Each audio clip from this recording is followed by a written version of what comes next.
Right. So, Chloe, how are you feeling right now? I'm alive. I'm blessed. I'm extremely blessed and highly favored. Facing a lot of extremely difficult challenges, but I'm okay. Like what?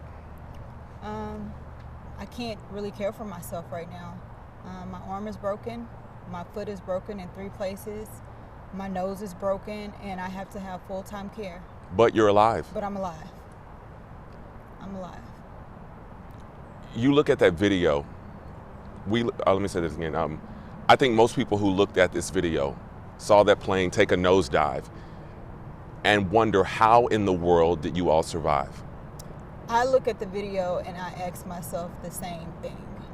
I give a lot of it to having about 17 years of pilot experience and just God, because this could have turned out totally different than what it did. Only, about 10% of airplane crash victims survive.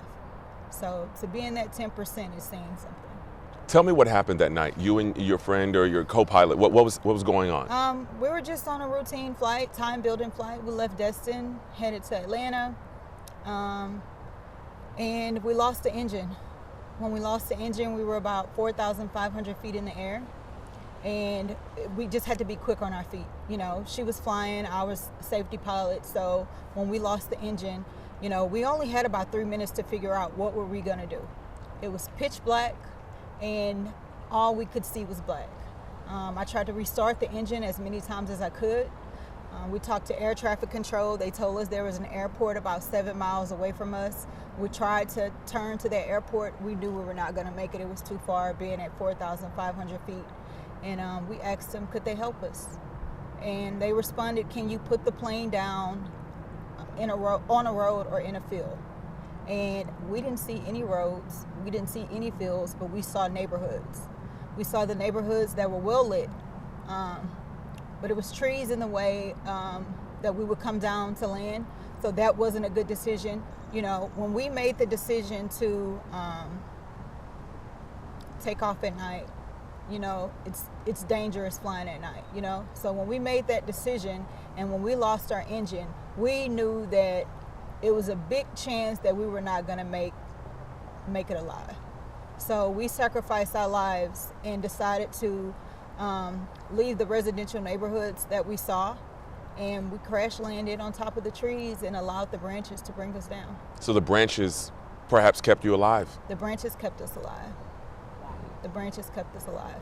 We purposely stalled the plane right on top of the trees and allowed the branches to keep us alive. And I saw the whole thing. I never closed my eyes. What were you saying? What were you thinking in those moments as the plane was basically taking a nosedive? I told my friend, continue to fly the plane. We're aviators, so let's aviate. Continue to fly the plane. Do not stall the plane. Continue to fly the plane.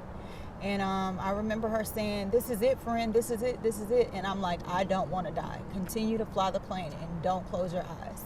I felt like if I closed my eyes, then I would go unconscious and not wake back up.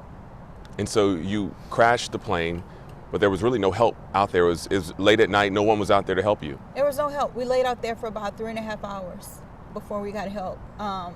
Since I didn't close my eyes, I never lost consciousness, right? And so she did, and so I tapped on her a few times. Took me a minute to get her up, and she woke up. When I went to try to unlock my seatbelt, I couldn't unlock it.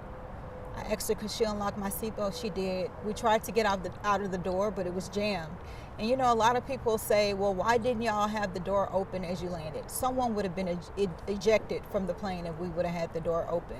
So as we were touching around, I realized the cowling, which is the front window of the airplane, was broken. And I felt the ground. Mm-hmm. And so I didn't know why I couldn't open my seatbelt originally until I crawled out of the window and I realized my arm was broke. Mm-hmm. My elbow was sticking out of my arm. We laid there for about 3 hours. I think about 2 hours and 30 minutes into us laying there, I was like, can you please get up and try to get a jacket? Because she could move around a little bit better than me. Mm-hmm. And I said, try to find the iPad. So I fly with an iPad that has cellular service in case something happens. And just luckily, she walked right past the iPad and picked it up. Mm. She picked the iPad up, and I'm like, call Chris. He doesn't answer. And I'm like, call my daughter. she answers, and I scream to her, "We've been in a crash. I need you to call Chris because I share my location with him." So the only reason you were able to contact anyone was what? Because of the iPad? Because of my iPad. My iPad. A lot of people don't fly with iPads with cellular service. You know, a lot of pilots don't. But I'm like, let me get cellular service on my iPad in case there is emergency. So I was able to FaceTime my daughter, who was able to call my boyfriend, who shared my location with air traffic control, the FAA, and the first responders. And you guys were out there at that point just really waiting and bleeding, to be frank. We were waiting. It was freezing cold. We were bleeding from everywhere, from my eyes, from my nose, from my mouth, my arm. And we just laid there. What were you saying to each other? I was kind of praying Psalms 23, because lay me down in green pastures, and that's where I was. In that moment, I was like, I don't know when they're going to come, but they're going to come. I could hear a plane flying on top of us, and I would just scream, help, help, help. That's all I could scream was help. And so flying, just to be clear, a lot of people just hear, you out flying at night, but this is something you've been doing for years. So I've been doing it for years. So the FAA mandates us to have 1,500 hours to be commercial airline pilots. I'm really close to that 1,500 hours. I'm about 200 hours shy of that. A part of that is nighttime flying, 500 hours. And so as much as I don't like flying at night, and I think it's extremely dangerous, we have to get it done. It's one of those things that they make us do. So it wasn't joyriding. It wasn't, we were just out and about, at night. You got to get nighttime flying done for your ATP, which is airline transport pilot. So we were just doing what we were supposed to be doing. Does this change your thoughts on aviation in terms of what you plan to do? I'm sure your boyfriend, I'm sure your kids don't want you flying again right now, at least not anytime soon. You know what? My boyfriend does want me flying again. The goal was always to go to the airline with him and fly with him. My kids haven't really said much about me flying again. I think my mom knows that I will. It doesn't change anything, but I hope that my voice and me risking my life and coming so close to death will give the FAA a chance to look at how commercial pilots have to build time to be able to go to the airline. It's really dangerous. So you were working on your commercial pilot's license? So I have my commercial pilot's license. I was working on the mandated 1,500 hours that you have to go to the airline. So I got about 1,300 hours and need about 200 more. I have 84 night hours and you need 100. So I was working on that. I was doing exactly what I was supposed to do. You look back on everything, you see the video, you look at your life. How have you changed, or what's gone through your head? I mean, I know to relive this has to be hard, but in some ways, I'm sure there's all kinds of thoughts that go through your head. People always call me resilient, and I'm strong. I'm the strong friend, right? But I outdid myself with this one. I can't believe that little old me was a part of something so miraculous, because it was a miracle, that we're alive.